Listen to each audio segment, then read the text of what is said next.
¿Qué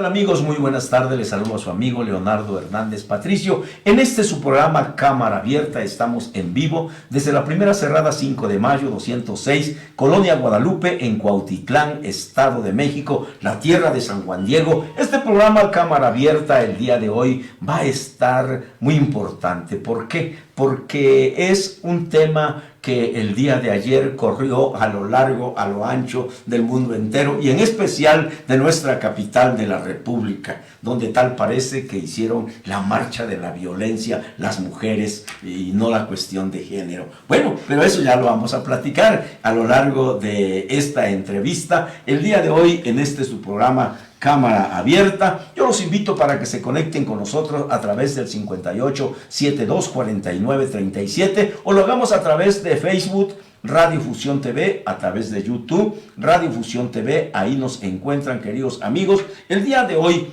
he invitado aquí a la licenciada Elena Lara Paura. Ella es nada más ni nada menos que presidenta de GESOMEX. Y déjeme preguntarle primero a la licenciada Isabel Sánchez Mora, quien es presidenta de Prevención y Atención a la Violencia de GESOMEX. ¿Qué es GESOMEX? GESOMEX es una asociación civil que trabaja principalmente en apoyar a todas las personas que son víctimas de cualquier delito lacerante a la sociedad. GESOMEX en su inicio era generando cambios de conciencia. Darle primero a la licenciada Isabel Sánchez. ¿Por qué? Rápidamente le cuento. Hace ya casi 10 años secuestran a mi esposo. En ese trayecto de vida no sabíamos qué hacer, a dónde ir, cómo teníamos que actuar. ¿A quién recurrir? Todos los trámites que se tenían que hacer, ¿no? Además hay muchas leyendas urbanas en las cuales dicen no denuncien porque puede ser peor si denuncian. Lo matan. Muchísimas cosas. Sí, lo matan. Lamentablemente mi esposo ya no me lo regresaron. Nada más tengo hasta el momento una acta de presunción de muerte porque no hemos encontrado su cuerpo. Tampoco lo han encontrado. Pero sí tenemos a las personas que ya fueron sentenciadas. Sí, fueron detenidas afortunadamente. Fueron detenidas afortunadamente por el trabajo que hizo en la fiscalía. ¿Sí? Entonces nos dimos cuenta que nosotros no conocíamos qué hacer. Las personas y amistades que se fueron enterando de la situación que pasaba en mi vida y que les había pasado algo similar o les estaba pasando, pues empezaron a llamarme, ¿no? Oye, fíjate que me pasó esto, ¿qué hago? Oye, es que me están haciendo llamadas. Oye, es que no llega mi hijo. Oye, es que no llega mi hija. Tenemos situaciones que no sabemos cómo denunciar. Entonces ahí nace GESOMEX. La necesidad. Porque las personas se dieron cuenta que yo ya había aprendido el camino. Entonces empecé a unirme con diferentes amigos y amigas en las cuales tomamos la decisión de empezar a trabajar en apoyo a la asociación. ¿Y vienen trabajando nada más en el Valle de México, nada más en la Ciudad de México, o lo están haciendo ya a nivel República Mexicana? Lo hacemos a nivel República Mexicana. Tenemos oficinas en diferentes partes. Aquí en el Estado de México tenemos en Tlalnepantla, en Cuautitlán, México, aquí, y en Naucalpan.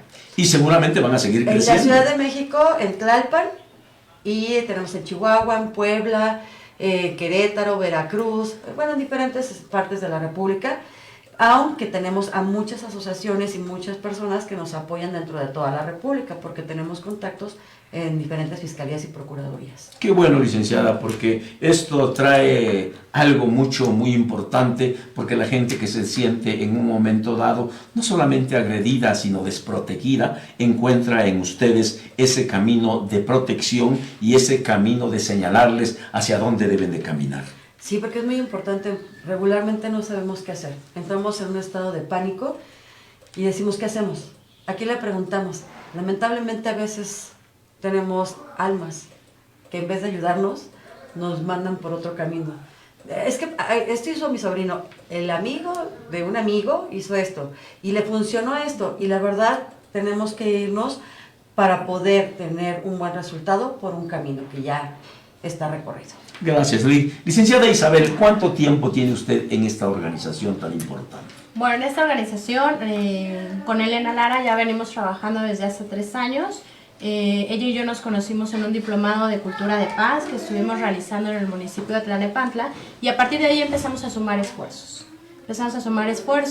Yo ya tenía 11 años trabajando en lo que son las cuestiones de derechos humanos para las mujeres y igualdad de género, y bueno, pues ahorita estamos sumando fuerzas. Me decían que usted es psicóloga. Sí, soy psicóloga con especialidad en género. Qué bueno, y muchas gracias por estar aquí, porque vamos a poder platicar acerca de este tema tan importante que yo creo que todos estamos preocupados por el momento en el que estamos viviendo en nuestro país, y que cada día la violencia, acabamos de vivir esta familia Levarón allá en el norte de la República, el día de ayer antier acabamos de vivir en otras partes de la República, ya los levantones, los secuestros. Anteriormente secuestraban a los hombres ricos, yo me acuerdo cuando secuestraron allá en Garza García a personajes muy importantes de los Garza, ¿verdad? Y secuestraban a Rubén Figueroa siendo candidato a la gubernatura del estado de Guerrero, y ya apareció después, pero eran los ricos, se iban con ellos, asaltaban a los bancos. Ahora ya no, ahora secuestran a cualquiera y por una cantidad risoria. Y lo peor, no lo secuestran para pedirle dinero o para obtener un lucro, porque le piden el lucro y los asesinan, los matan. Entonces ya hay un terrorismo, lo que decía este hombre el día de ayer, Levarón, que ya se convirtió en un narcoterrorismo lo que está pasando en nuestro país. Pero yo platicar con ustedes dos, y que son mujeres y que tienen, a pesar de ser profesionistas en materias muy difíciles como es el derecho penal, como es la psicología, pero son gentes de carne y hueso, que sienten, que vibran, que viven y que les lastima lo que está pasando en la sociedad. Yo quiero preguntarle, licenciada Elena, ¿qué es la violencia de género? Bueno, tenemos que partir del hecho que estamos hablando de género de los hombres y de las mujeres, que no es como sexo, que sí, a veces catalogamos o creemos que el sexo, que es el que procrea, y el hombre que está dando lo que es la fuerza física, son la que estamos acostumbrados a manejar, la violencia hacia la mujer. Aquí, hablando de género, estamos diciendo que tenemos que tener una equidad sustantiva entre los hombres y las mujeres, que no tenemos que violentar ni a hombres ni a mujeres, y que tenemos que respetarnos unos con otros, que cada uno tenemos diferencias fisiológicas, pero somos capaces para hacer cualquier tipo de cosa. Y esto viene siendo por todos los imaginarios sociales que nosotros hemos generado, por todos los estereotipos, porque decimos: el niño no llora, la mujer a la casa. Como platicaban hace rato mi compañera Isabel en un evento que tuvimos en la mañana, desde chiquitos les decimos: las niñas a la cocina, a cuidar a los niños, el trapeador, y ustedes en la casa, y los niños, carritos, váyanse a jugar, las pistolas, y vamos generando eso desde la casa hasta los juguetes que se están vendiendo y son dentro del consumismo, ¿no? Entonces, la violencia es que no estamos respetándonos a las personas por lo que somos, ni nos estamos dando el valor sustantivo.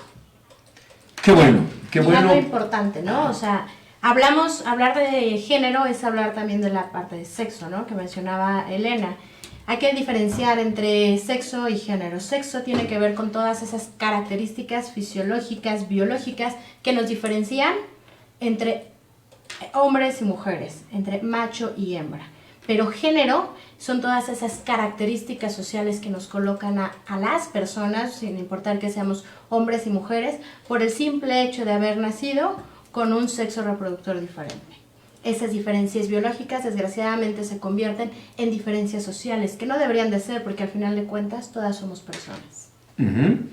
Eso es algo muy importante, pero ya crearon también, ¿qué son las políticas públicas de género?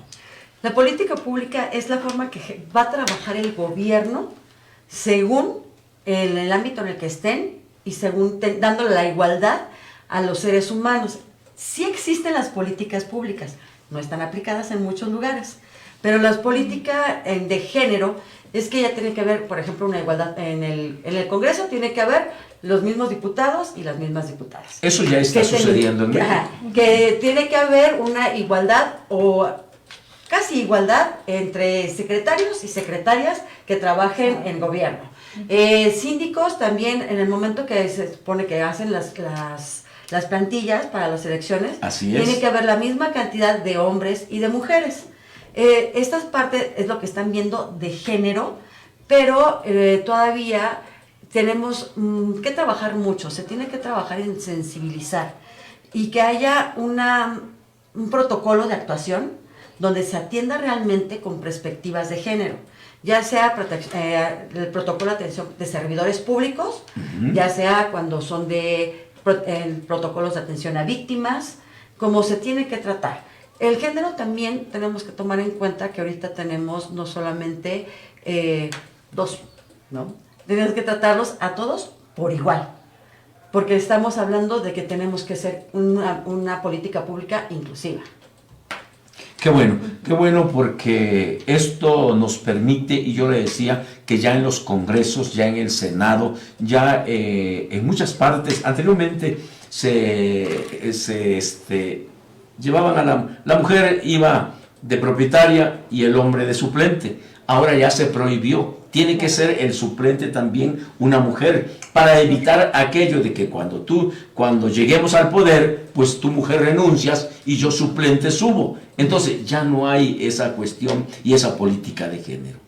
Sí, esa es una de las tantas políticas de género que encontramos, ¿verdad, Isabel? Sí, es correcto. De hecho, también, bueno, en esta parte de las políticas públicas de paridad de género, que es el ejemplo que da Elena, hay una cuestión que se ha dado mucho entre los partidos de diferentes colores, ¿no?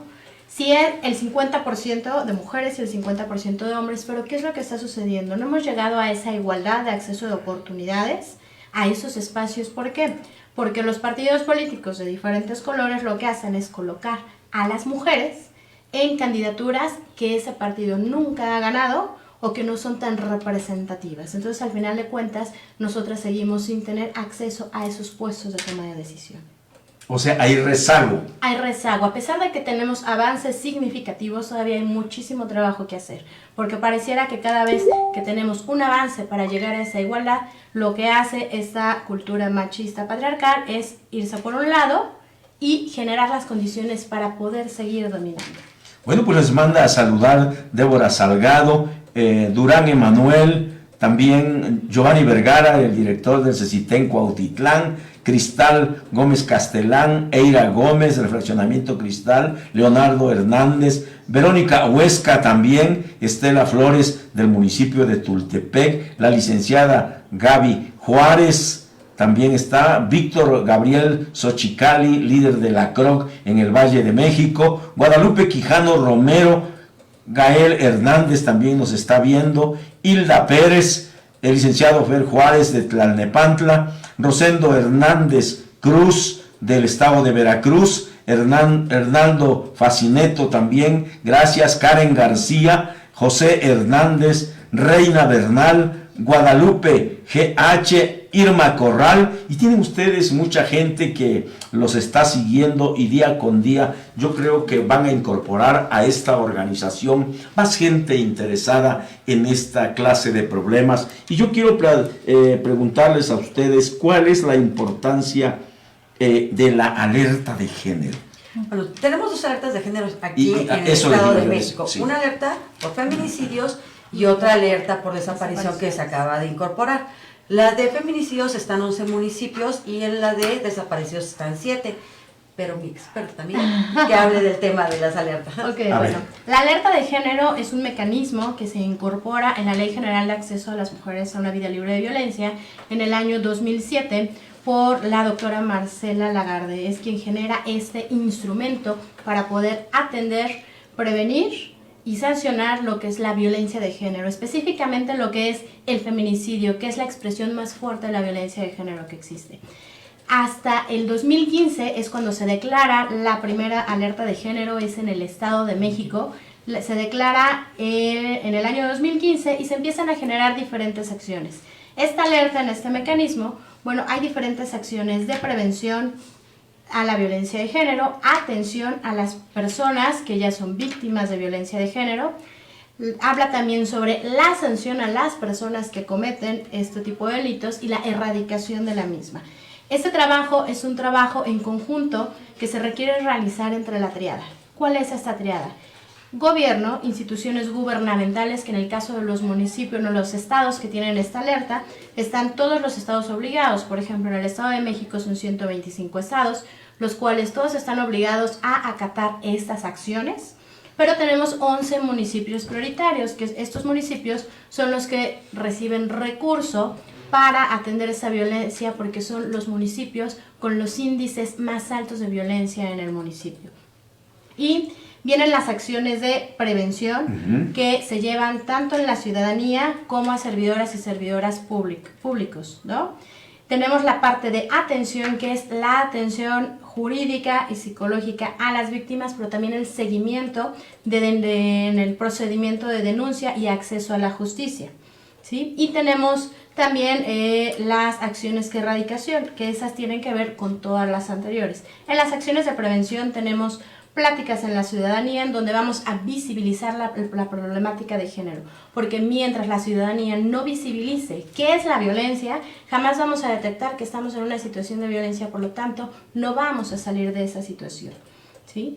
Se llevan a cabo actividades en la ciudadanía, en las escuelas, en empresas. Las empresas ahora tienen que estar todas capacitadas en prevención de violencia y deben de tener un protocolo de prevención y atención al acoso y al hostigamiento sexual. Y en cuestión de servidores públicos, bueno, todo lo personal, toda persona que sea servidora pública requiere estar capacitada en prevención y atención a la violencia de género, sin importar cuál sea su cargo, porque es una problemática que se atiende de manera transversal. Esto quiere decir que en todas las instituciones de gobierno se atiende de alguna manera las diferencias y desigualdades de género. Por eso todo el personal, todo el servidor público debe de estar capacitado, y también deben de estar capacitados quienes llevan la atención directa a víctimas en la norma 035. No, 035 de la Secretaría 035, la Secretaría de Trabajo, sí. Y del conocer la 539, que es atención a víctimas de violencia de género, en donde es precisamente todo un protocolo de atención para no revictimizar a estas víctimas de violencia y apoyarlas en el acceso a justicia. ¿Y por qué encender las luces en donde ya está sucediendo? ¿Por qué no hacerlo antes que suceda? Bueno, es que la alerta de género. La alerta empieza a funcionar porque le están bajando los recursos. De hecho, lo ven como mal que les pongan ese poquito, pero al contrario, es bueno porque ya se están empezando a generar políticas públicas y acciones en las cuales vamos a evitar que sigan pasando problemas. Como lo dijo mi compañera, no significa que los 125 municipios no se esté trabajando. Claro. Solamente están alertados 11 en cuestión de feminicidio y 7 en desapariciones. Pero todo el Estado de México en sí está trabajando en prevención y atención a violencia de género. Que no están recibiendo en el momento una partida especial, eso es otra cosa. Pero sí se está trabajando, o sea, se malentiende. Porque en todo se está trabajando, solamente que en esos que ya se tiene el problema ya muy fuerte, digamos Ecatepec. En Ecatepec se tiene que poner un presupuesto especial para poder tener la contención, la prevención, bajar los índices, que tampoco no se van a hacer inmediatos. O sea, es como una medicina. Uno se enferma, pues, y empieza a sentir los malestares, le dan la medicina, están las vacunas para prevenir. Y va pasando unos días. En los que no están alertados estamos utilizando las vacunas. Y en los que ya tienen las alertas, pues ya estamos tomando el medicamento para poder curar. ¿Y por qué hacer énfasis en la violencia de género? Porque no solamente las mujeres son víctimas, también hay hombres. Sí. El problema que tenemos por en los Pero imaginarios pena, sociales, ¿no? Y las cajas de creencias que manejamos, los hombres regularmente no lo dicen, porque los hombres no lloran, los hombres no dicen. De hecho, el tema que hemos platicado mucho en estos días, y más que estamos en los 16 días de activismo del día de cuestión de violencia, es que no nos debemos de callar. ¿Estás feliz? Dilo. ¿Estás triste? Dilo. ¿Te pasa algo? Dilo. Lo que tenemos que aprender es a decir lo que está pasando. Obviamente con el respeto, porque no vamos a llegar a ofender, a gritar o con violencia, sino decir lo que nos está sucediendo, Claro. hombres y mujeres. ¿Por qué no pueden decir los hombres que les está pasando algo? ¿Por qué no les pueden decir que están sufriendo por una mujer? O sea, muchas veces las mujeres en pláticas, uy, sí, yo lo amo, ay, sí, nos ponemos en el sufrimiento, ¿no? Y los hombres pocas veces dicen, estoy sufriendo por el amor de una mujer. ¿Y por qué no? O sea, porque se van a burlar. También pero, los cocolazos de una o sea, mujer. ajá, o Hay también mujeres golpeadoras. tenemos una situación y en verdad es un índice que ha crecido mucho. Muchos papás solteros que se responsabilizan de sus hijos, que los sacan adelante y que están siendo mamá y papá. Igual que en la otra casa cuando las mamás se quedan con los hijos, ¿no? Y eso no lo quieren decir, entonces no lo visibilizan. A nosotros nos lo han contado. ¿Por qué no haces nada por cuidar a los hombres? ¿Por qué no haces nada si los hombres también somos maltratados?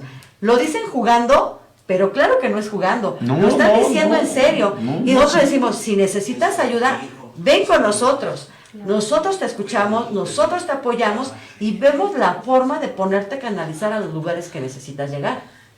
Y algo importante, mientras trabajamos las cuestiones de desigualdad de las mujeres, en cuestiones de género, también estamos trabajando por las desigualdades que viven los hombres. Porque al momento en que las mujeres vamos adquiriendo nuevos derechos o nuevas oportunidades, también los hombres ciertas cargas que eran, la cultura nos decía que eran exclusivas para ellos, también dejan de ser exclusivas para ellos, y entonces ellos también, ustedes como hombres, van teniendo esa igualdad, ¿no? Por ejemplo, las mujeres ahora ya podemos trabajar, ¿sí? Ese es un derecho que tenemos. Y sin embargo ahora también requerimos aportar a la casa. Entonces si aportamos a la casa ya el trabajo es entre dos. Entonces ya la carga económica no queda sobre el hombre únicamente. Entonces de esa manera, con cada derecho que nosotras adquirimos, ellos también, ustedes también se están beneficiando. Porque lo que trabajamos desde la perspectiva de género y lo que es el feminismo, buscamos la igualdad entre hombres y mujeres. Ni que los hombres estén por encima de las mujeres, ni las mujeres encima de los hombres. Igualdad de acceso a derechos y oportunidades porque simplemente somos personas. Sí, porque mientras un hombre gana y hay gente buena, ¿no? Y dice, bueno, ya gano más, esto es para mi familia, ¿no? Esto es para mis hijos, entre más gano. Y dice que cuando la mujer empieza a ganar, dice, bueno, pues ya gano dinero, ya no necesito un hombre, ¿no? Que me mantenga. Pero es parte de una cultura. Sí. A ver. Lo que pasa es de que regularmente cuando ya empiezan a trabajar las mujeres, pues tienen una independencia, ¿sí? No es que ya no necesiten al hombre, porque pueden hacer más cosas. Yo no lo veo de así, o no me ha tocado tanto así como que ya no están con los hombres por eso. Pero lo que sí yo A mí me ha puedo tocado decirte, ver, yo sí y puedo me decir tocaba es ver, fui juez muchos años aquí en Cuautitlán, y me tocaba ver eso. el problema Sí. es de que a veces por la misma idiosincrasia que tenemos y la construcción histórica, los hombres cuando empiezan a ver que una mujer gana más que un hombre, el hombre empieza a alejarse de las mujeres, ¿sí? Entonces no es que nosotros no queramos estar cerca de un hombre o no queramos tenerlo. No, pero de que las hay, las hay, ¿eh? Sí, pero caminar. De que las hay, las pero hay. es que los hombres empiezan a veces a separarse. Pero no siempre. Yo creo que es parte de que tenemos que tener esa parte de Pero estar no trabajando siempre. y caminando, ir viendo cómo podemos trabajar.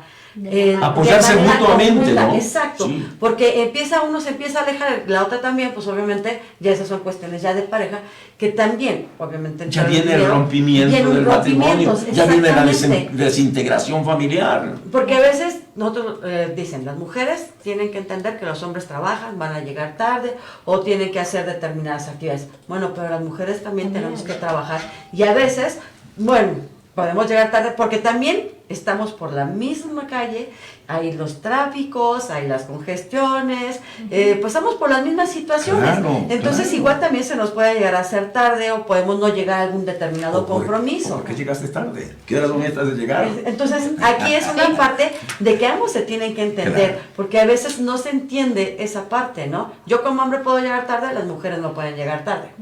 Qué bueno. Sin embargo, en una relación de violencia, en donde la mujer, el hombre es quien genera la violencia y la mujer es la que se queda en casa, cuando empoderamos a esta mujer y aparte de empoderarla psicológicamente, la empoderamos en cuestión de que pueda adquirir conocimientos o habilidades para realizar un oficio, por ejemplo, y ella pueda generar su propia economía, es cuando puede salir de esta relación de violencia. Hombres violentos son los que no necesitamos, no solo las mujeres, sino los que no necesitan la sociedad no completa. necesitamos personas violentas. No. Entonces, en el caso de una relación de violencia, cuando una mujer se empodera económicamente, ahí sí decimos, sí lo necesitas del hombre, porque necesitamos hacerle ver a esa mujer que puede salir adelante sola, que no necesita estar ligada a una relación de violencia, que tiene el derecho de vivir una vida libre de violencia y que lo puede lograr por ella misma. Sin embargo, no estamos... Pero hay algo muy preparados importante. Las mujeres, si bien es cierto, no reciben un salario en casa, pues reciben nada más el gasto en ocasiones, ni el gasto porque va el marido y le compra las cosas y ya no le sobra ni 10 ni 20 pesos para que ella vaya sacando para ella, ¿no? Claro. Se le compra esto y esto es lo que se va a gastar y esto es lo que se va a comer y esto es lo... la mujer trabaja al doble en casa. Sí. Su trabajo de ella nunca termina en el hogar. Exactamente. Es una de las partes que hemos estado viniendo manejando también, ¿no? Finalmente tenemos varios tipos de violencia y esa violencia que acabamos de decir es la violencia patrimonial, ¿no? Y económica, porque no se le está permitiendo ni hacer un patrimonio, ni tener una casa, ni tener un bien, pero tampoco se le está dando como tal un salario. El que compren las cosas para que se alimente el esposo o la pareja, los hijos y ella, no significa que se le esté dando un pago. Sí, porque nosotros dentro de lo que hacemos y damos a veces el acompañamiento jurídico o la contención psicológica, nos dicen, es que él está dando todo para la casa. A ver, pero para la casa es para todos, no solamente es para una sola persona. Es como el Día de las Madres. El Día de las Madres te regalan una licuadora, ¿no? Sí, para que cuando yo venga me hagas mi porque comida, ¿no? porque el día no me te queda muy bien el licuado. Bueno. Entonces, es ese tipo de cosas. Tenemos que avanzar en muchos temas. y dejar de ver estas actividades como actividades de hombres o actividades de mujeres, porque existe lo es que una llamaba responsabilidad mutua. responsabilidad mutua. Y lo que acabo ahorita de comentar de que las mujeres históricamente hemos sido las únicas responsables del hogar, ¿qué sucede? Ahora las mujeres también salimos a trabajar.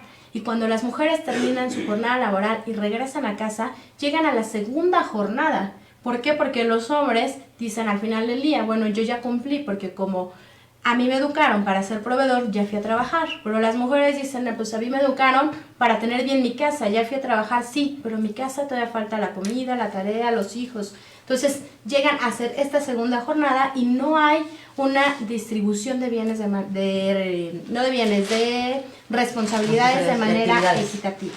Les manda a saludar Claudia Erika, Martín Mendoza, Saludos. Vivis González, Leonardo Hernández, Estela Baenas, Ignacio Rosas, Leticia Cabrera de Teoloyucan, Sujei Fuentes, Ana R. de Melchor Ocampo, Laura Hernández de Cuautitlán, Claudia Erika, Ricardo Aguilera, también Verónica Adriana Méndez Lanzagorta, Alberto Martín Saavedra, un líder social muy importante de Cuautitlán Izcalli, Débora Salgado, Águila Blanca, Ignacio Rosa dice buenas y una verdadera charla con un buen conocimiento de causa. Los felicita Ignacio Rosas Gómez. También Mar Olivares, Sonia Cárdenas, el licenciado Orozco López Julio César, Armando Estrada Reina, Paco Orozco, es el contralor del DIF aquí en Cuautitlán.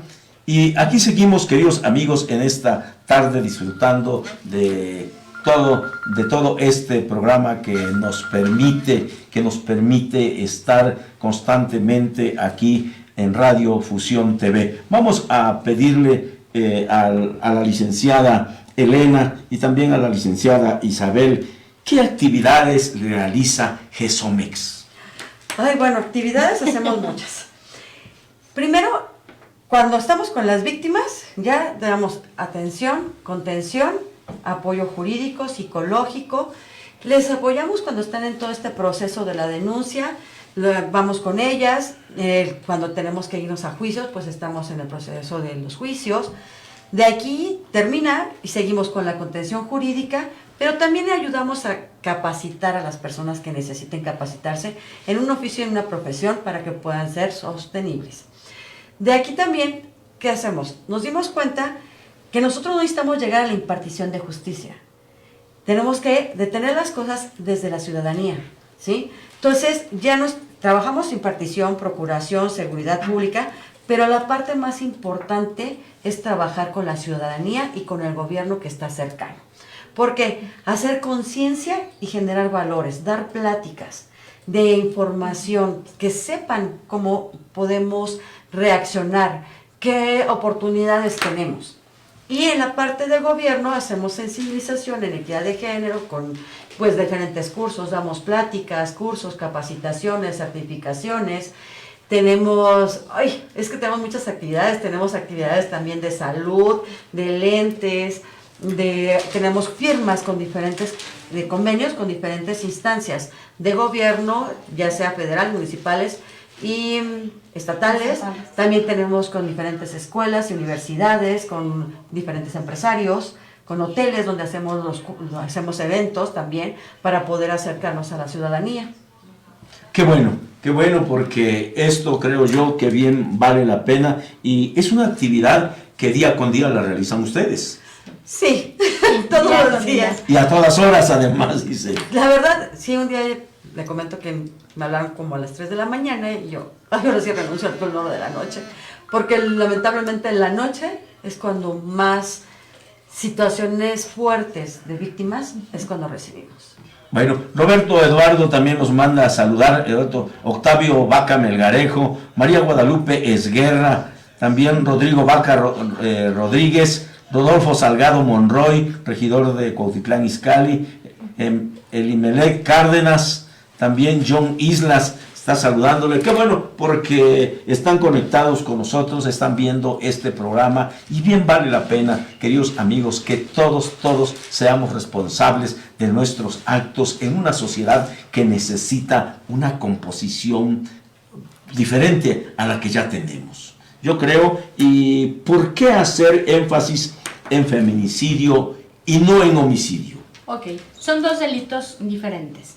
El homicidio es cuando se le quita la vida a una persona, pero el feminicidio tiene una carga de género, ¿sí? ¿Qué quiere decir? Que están asesinando a esta persona por el simple hecho de haber nacido mujer, ¿sí? En las primeras investigaciones sobre este acontecimiento se dieron en Estados Unidos por esta investigadora Russell. Ella utilizó el término femicidio, ¿sí? A partir de esto, Marcela Lagarde, la doctora Marcela Lagarde, mexicana, retoma este concepto y hace todo un análisis y una investigación derivada de las asesinadas de Ciudad Juárez, lo que es el campo algodonero, que es una sentencia de la Corte Interamericana ante el Estado mexicano, y el Estado mexicano me refiero a todo nuestro país, en donde a partir de este momento se empiezan a generar la normativa nacional para poder garantizar los derechos humanos de las mujeres, porque antes no se tenía. Todo esto es muy joven, fue no hasta 1996 que la ONU nos reconoce como humanas. Entonces, a partir de esto empiezan a generar diferentes normativas a nivel internacional, nacional, en donde se empiezan a trabajar precisamente en los temas de mujeres que tienen que ver con el género. Y la diferencia entre homicidio y feminicidio es muy sencilla. La podemos explicar de la siguiente manera. Cuando va una persona, una mujer en la calle y por desgracia es víctima del delito de robo y la asesinan, es un homicidio.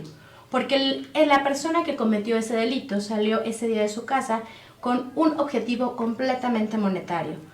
Asaltar a n número de personas, generar en el número de cantidad económica, robar en el número de celulares o de pertenencias. Su móvil era únicamente económico. Pero en la cuestión de feminicidio, el móvil tiene que ver con las creencias de género que adquirimos durante toda nuestra vida, a lo largo de la educación, en donde vemos a la mujer como inferior, como alguien que requiere cubrir ciertas características. Y si esta persona se sale de este huacal que nos enseñaron, en donde debe de ser callada, sumisa, negada, obediente, donde debe de estar en casa y no debe de salir al área pública, si rompe con ese estereotipo y decide ser ella misma, entonces cuando asesinan a esta mujer por este móvil es cuando se convierte en un feminicidio. Porque ¿qué sucede? Hay mujeres involucradas en el narcotráfico. Pero hay mujeres sí, que se dedican a asaltar. Claro, Ahí, sin embargo, en ese caso no sería Sí, llegan ¿Y Dependiendo cuándo del caso. podemos diferenciar entre lo uno y el otro? Cuando se Porque dice, asesina- por el hecho de ser mujer, ya mataron a una mujer. Sí, pero ¿quién dice que andaba involucrada también en, Es que sí en tiene que cosas? Un caso ejemplar, ¿no? En cuestión del narcotráfico, que es la exnovia del Chapo Guzmán, ¿sí? No recuerdo ahorita su nombre. Ella trabajaba, también se movía en esta parte de cuestiones de ¿La narcotráfico. que fue diputada? No, La diputada, la novia del Chapo Guzmán, No, la diputada de allá de tuvo Jalisco. muchísimas novias, se llama Alguna. Zaira, algo así. Bueno, pero esta chica se dedicaba al narcotráfico. Cuando el Chapo es por primera vez detenido y es internado en un reclusorio mixto, una de las reclusas la obliga a ser su pareja sentimental. Ya cuando esta chica sale, ella tenía un antecedente de narcotráfico, sin embargo, ella es raptada y asesinada por el grupo narcotraficante de los Zetas. ¿Sí? A ella la violan y la torturan y la mutilan. ¿Sí? Entonces, la mutilan... Sí, hay saña, hay hay saña saña. ahí. El móvil que hizo que asesinaran a esta mujer fue únicamente por demostrarle al capo, al Chapo, lo que pueden hacer con las mujeres de él. Y al referirme a las mujeres de él me refiero a esta creencia de que las mujeres somos objetos de posesión, no porque lo seamos. Entonces, esto es un feminicidio porque no la asesinaron por la actividad de narcotráfico que ella venía realizando. La asesinaron únicamente por el hecho de ser pareja sentimental del Chapo Guzmán. Del Chapo Guzmán. Ese es un feminicidio. Ahí sí ahí se ve completamente. Bueno, algo muy importante. ¿Por qué es importante realizar un simposio en equidad de género? Porque tenemos que dar a conocer qué es equidad de género. Hay que entender que es una igualdad sustantiva. Tenemos una situación, vamos a diferentes instancias, decimos, nosotros trabajamos equidad de género, estamos viendo todo lo de políticas públicas y varios trabajos que estamos viendo, ¿no? La sensibilización. Ok, vayan con el Instituto de la Mujer o la Secretaría de la Mujer, o a Prevención. No. Los mandan al edificio rosa. Sí. Sí. Y ahí es un error. Sí. ¿Por qué? Porque todos los servidores públicos, de hecho todos debemos de atender con perspectiva de género. Claro. ¿Sí? En donde sea, en el banco, en las oficinas de gobierno, en cualquier parte. Tenemos que aprender a que todos se tienen que respetar con sus características que tengan. ¿Sí? Si nosotros no lo hacemos, estamos violentando al otro ser humano. ¿Por qué hacer un simposio en equidad de género y políticas públicas? Porque tenemos que dar a conocer cuál es el término de equidad de género. Ya lo hablábamos, ¿Qué es ya lo hablábamos violencia? atrás, ¿no? Antes de llegar a este momento ya lo hablábamos, que también hay hombres que, Exacto. que son lesionados, que los Tenemos, matan. exacto, tenemos que hablar cuál es la importancia de aplicar la alerta de género en las políticas públicas, cómo se juzga de los derechos humanos dentro de la perspectiva de género, qué son los micromachismos, ¿sí? Son temas muy interesantes. ¿Cómo es la violencia política que sufren las mujeres?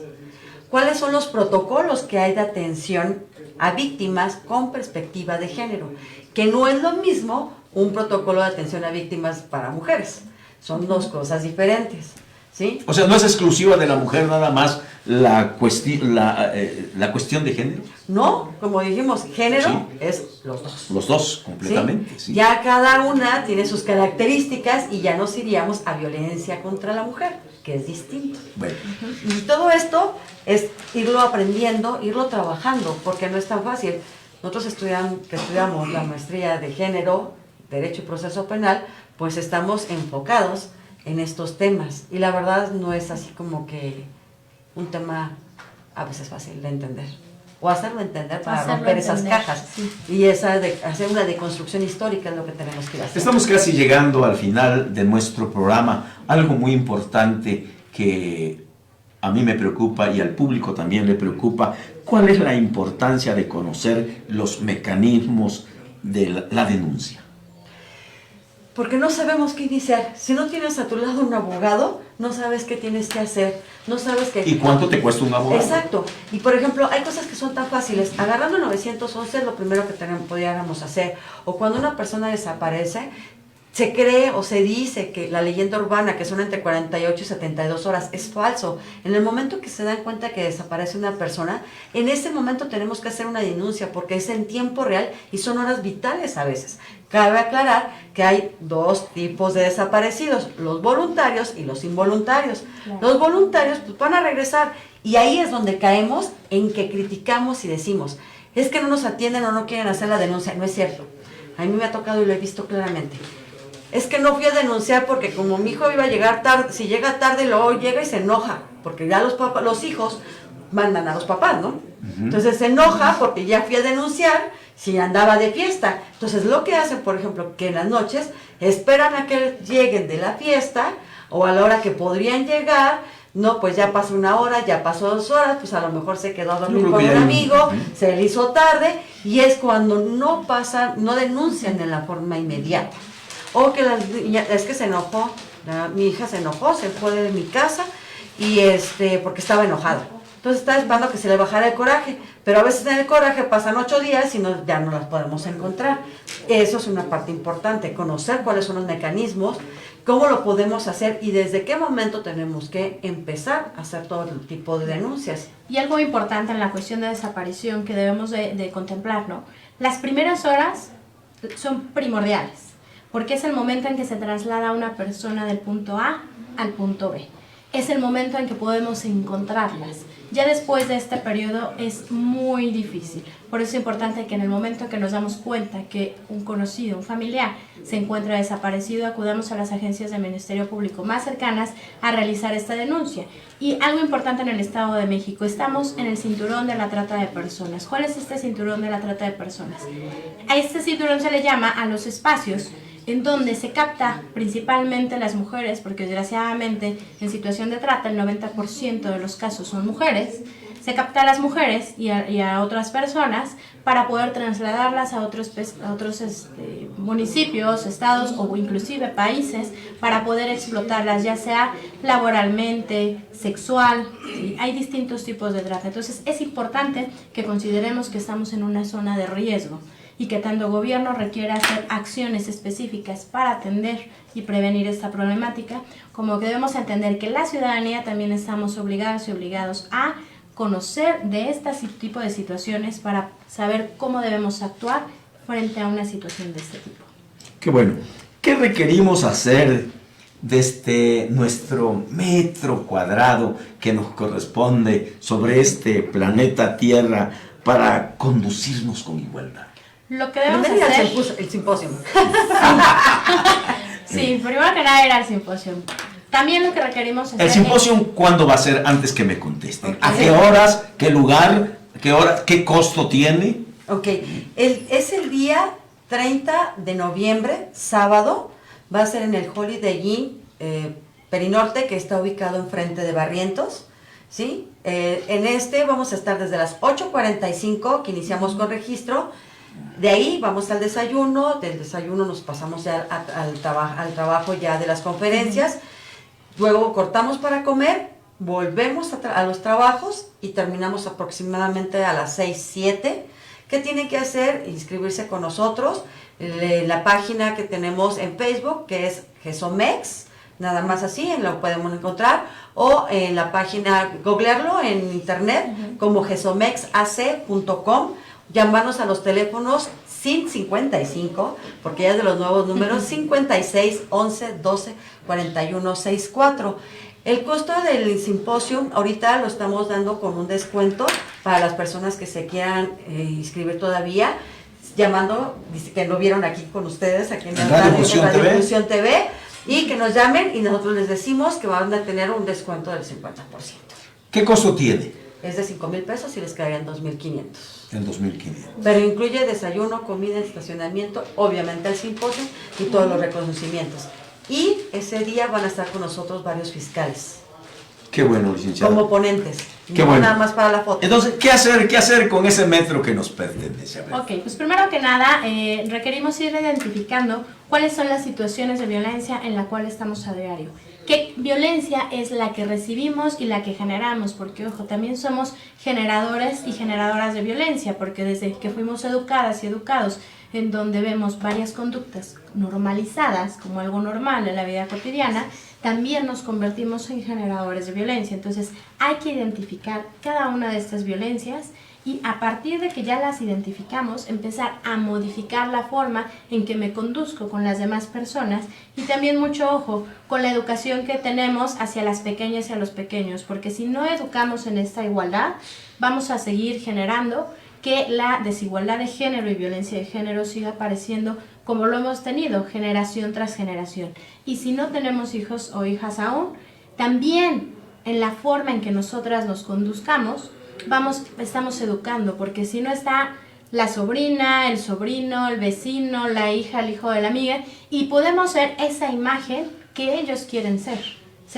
Podemos ser esa persona que quieren ser de grandes, ese motivo. Entonces la forma que nosotros nos comportemos es en la que ellos se van a comportar. Tenemos que sembrar. Tenemos que Iniciar por el hogar. Exactamente. La primera escuela es el hogar. Y yo creo que una de las partes también que tenemos que hacer, y es algo que yo les pido a todos, es que aprendamos a platicar y a decir lo que tenemos.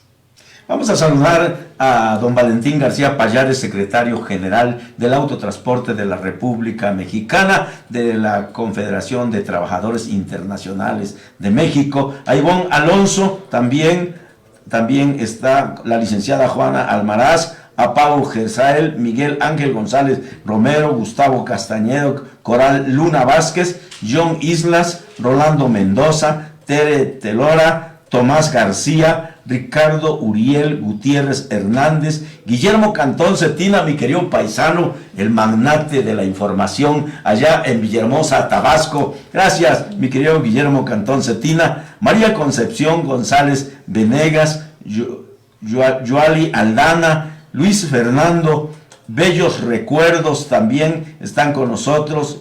Ignacio Rosa nos dice, tenemos que capacitar más a los MP de las Casas Rosas y supervisar más a estos funcionarios. Verónica, gracias también por estar con nosotros.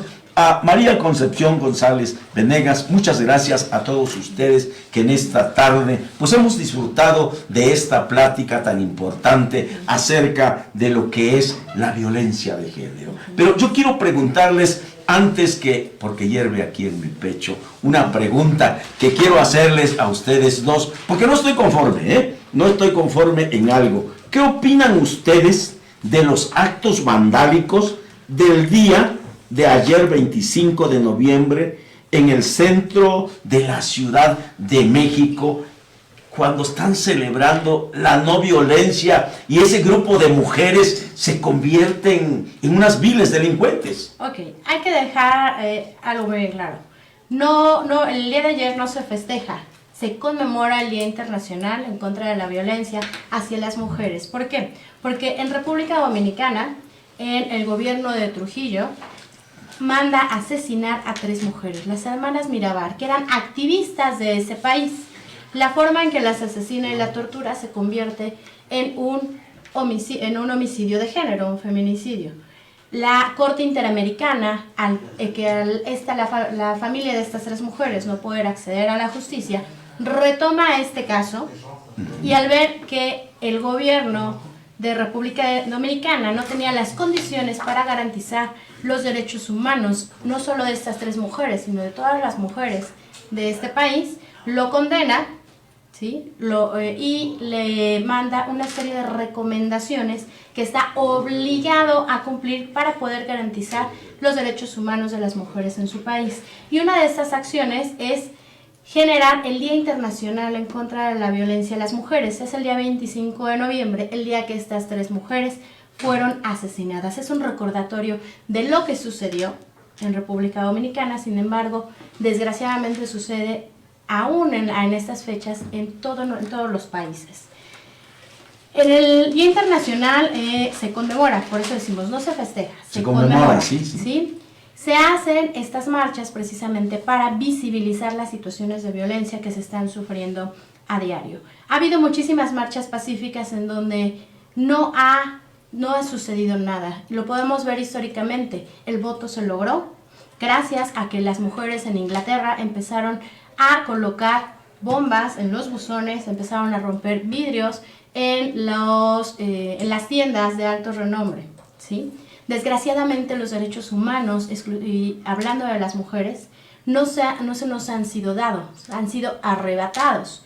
Las mujeres en este punto en donde hemos estado en desventaja, hemos tenido que luchar para poder tener acceso a estos derechos. ¿Qué es lo que sucedió ayer? Ayer sí sucedieron pintas, se rompieron vidrios, se rompieron las mamparas que protegían a los monumentos y se quemaron.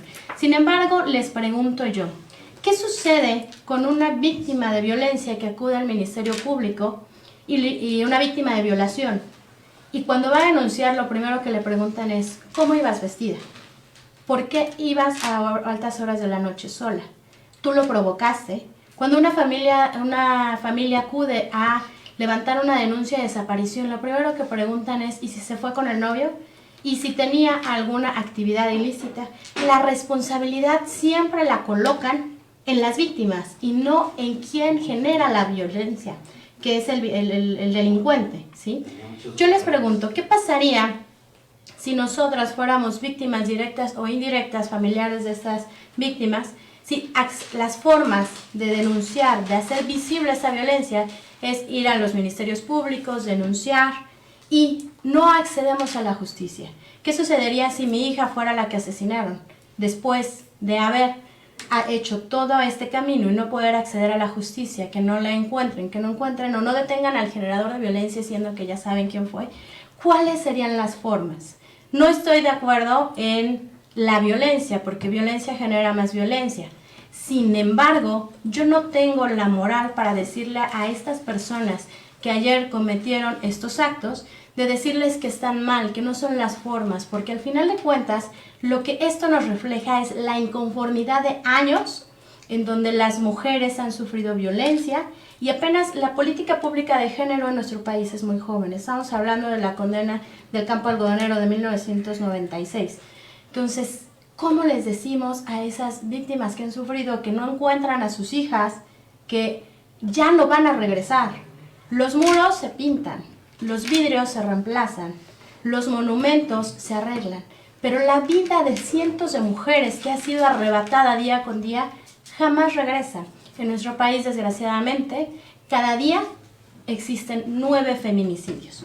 9 mujeres únicamente por feminicidio no regresan a casa.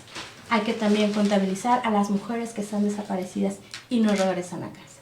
Entonces, esa es la reflexión que me quisiera que se llevaran el día de hoy. ¿Qué vale más? ¿Un monumento, una pared, un vidrio o una vida?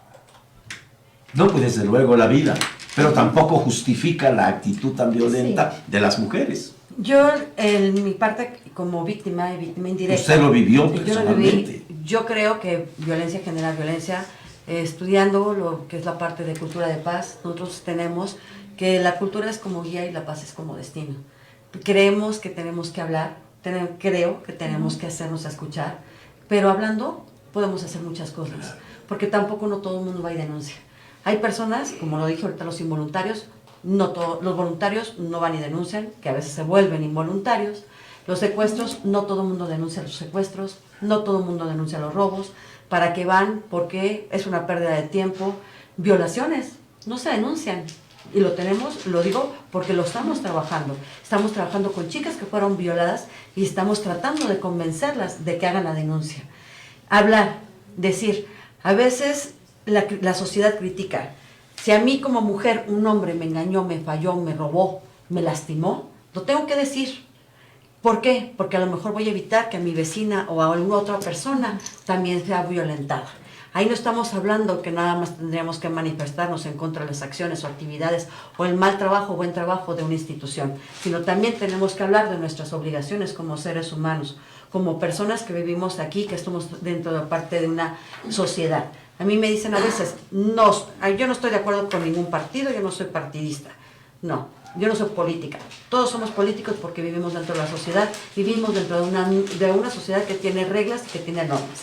Y hay obligaciones y hay derechos. Y también nosotros no solamente tenemos que pedir nuestras obligaciones, sino también tenemos que ver, no tenemos que pedir derechos, sino también ver cuáles son nuestras obligaciones. Licenciada, yo le quiero agradecer a la licenciada Elena Lara Paula que nos haya acompañado. Yo creo que fue un programa que bien vale mucho la pena porque la gente nos ha seguido, muchísima gente, y creo yo que hay mucho interés por este tema tan importante. Licenciada Isabel Sánchez, muchas gracias, porque además quiero decirles que GESOMEX pues tiene gente muy preparada como son ustedes y creo yo que van a salir adelante. Que mucha gente se les va a afiliar, que mucha gente los va a seguir, que mucha gente los va a ir a ver porque tienen ustedes el conocimiento de lo que es la violencia de género muy definido. Yo les quiero agradecer a todos ustedes y desde luego no sin antes agradecerle a Juan Abundes que los manda a felicitar, a Emilet Cárdenas,